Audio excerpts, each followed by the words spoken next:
You're sitting alone in a quiet room. Nobody else is home.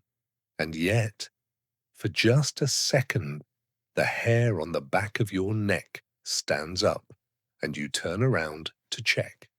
Nothing is there. You laugh at yourself. You go back to what you were doing. But your heart is beating a little faster now, and some quiet part of you is still not convinced the room is empty. You felt this your whole life, in an empty hallway, in a dark parking lot, in your own bedroom at 3 a.m. That unmistakable sense that a pair of eyes has found you. Most people call it a sixth sense, something spooky, something almost supernatural. But the real answer is far stranger than a ghost, because that feeling isn't a glitch. It isn't your imagination playing tricks.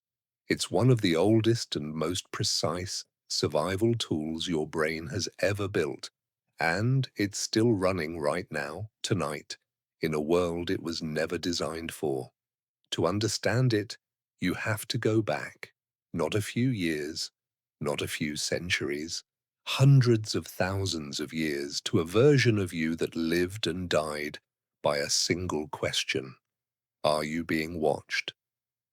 For almost all of human history, that question was not paranoia, it was arithmetic. Your ancestors lived in a world full of things that wanted to eat them. Big cats, hyenas, rival humans moving through the tall grass.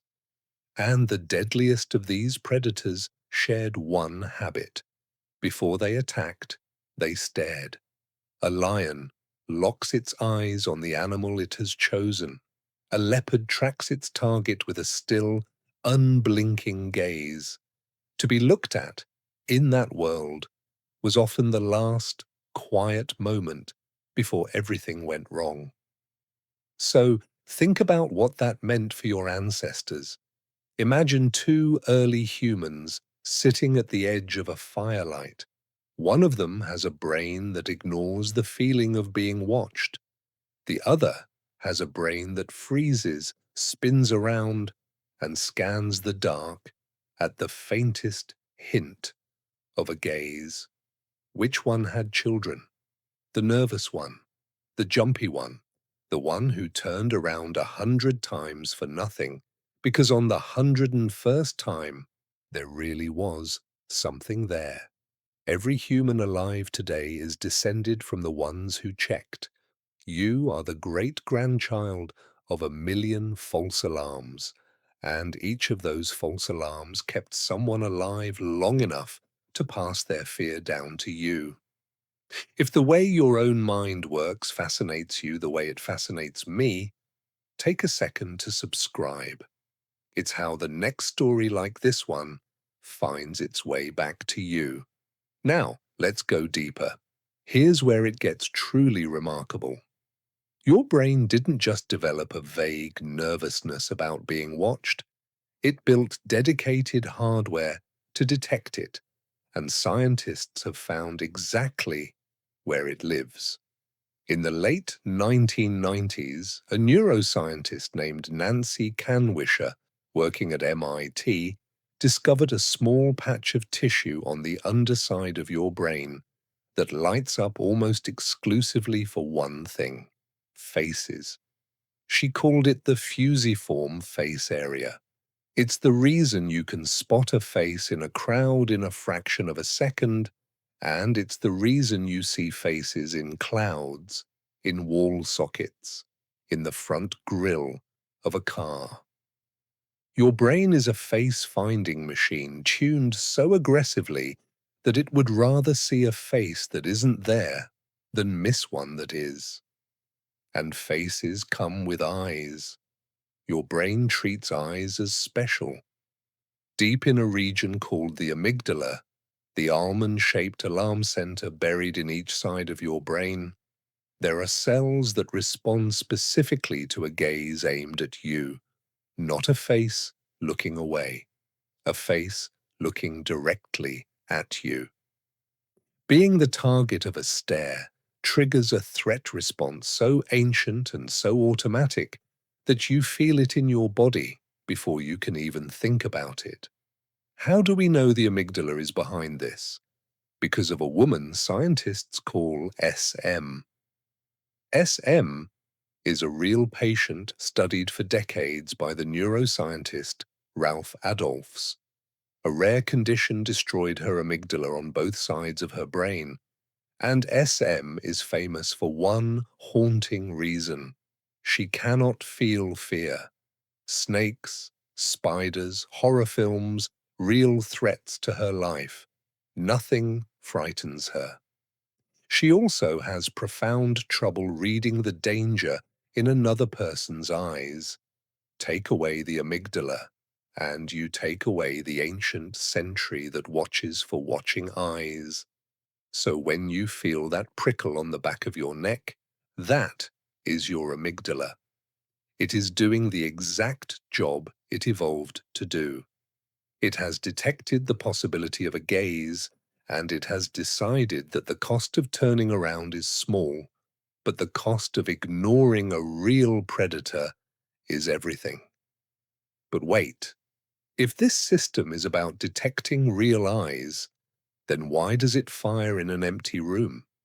There's no lion, there's no rival, there's nobody there at all.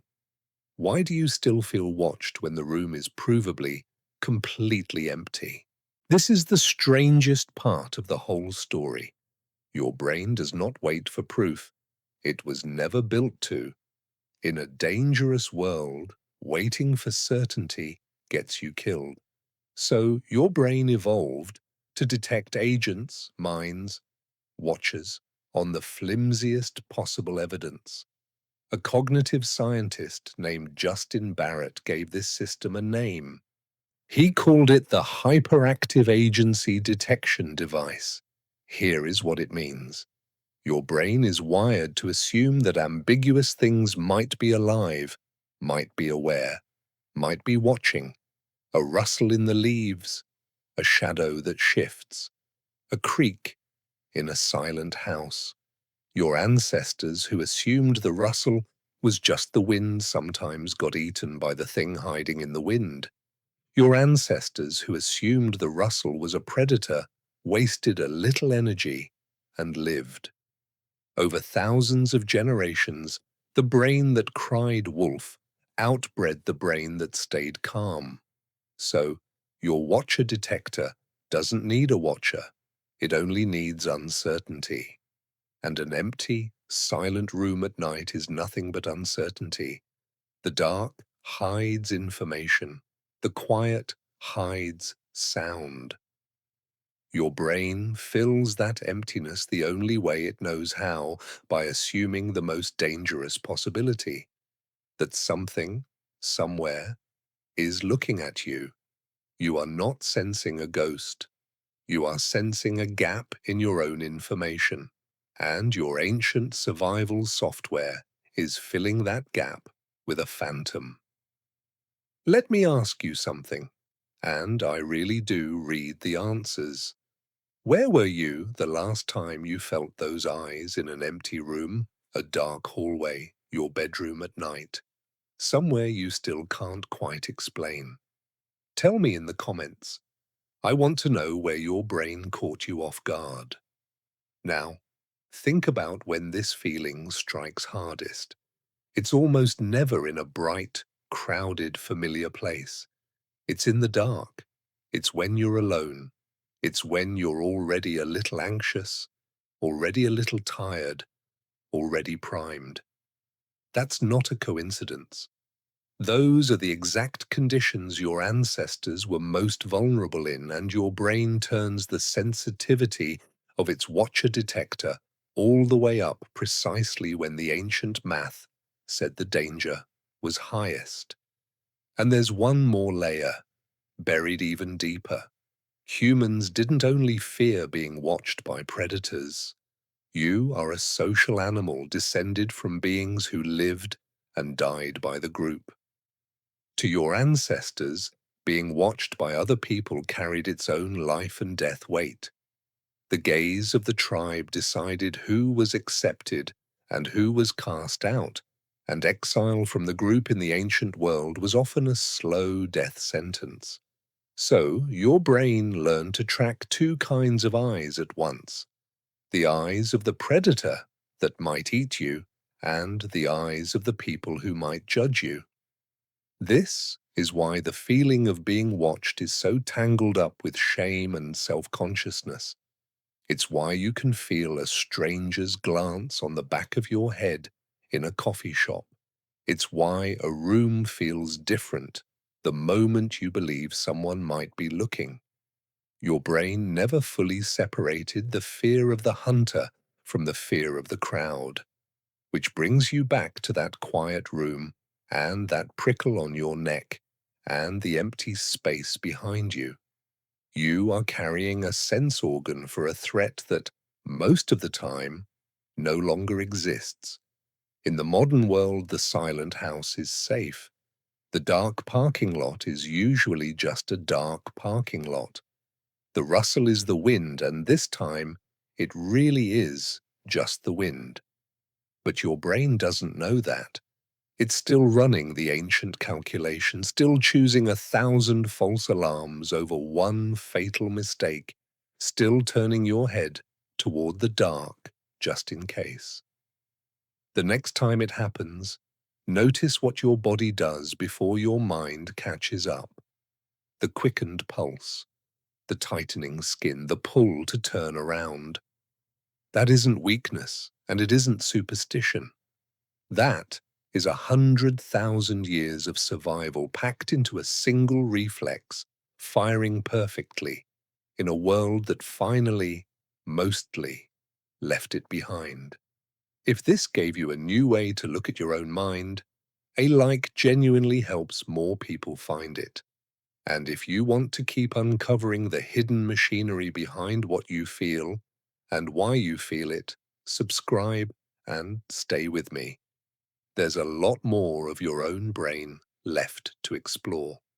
So the feeling of eyes in an empty room was never really about the room. It was about every ancestor who felt those eyes and lived because they turned around. You're sitting alone in a quiet room. Nobody else is home. And that prickle on the back of your neck isn't a stranger watching you, it's every human who ever survived watching through you.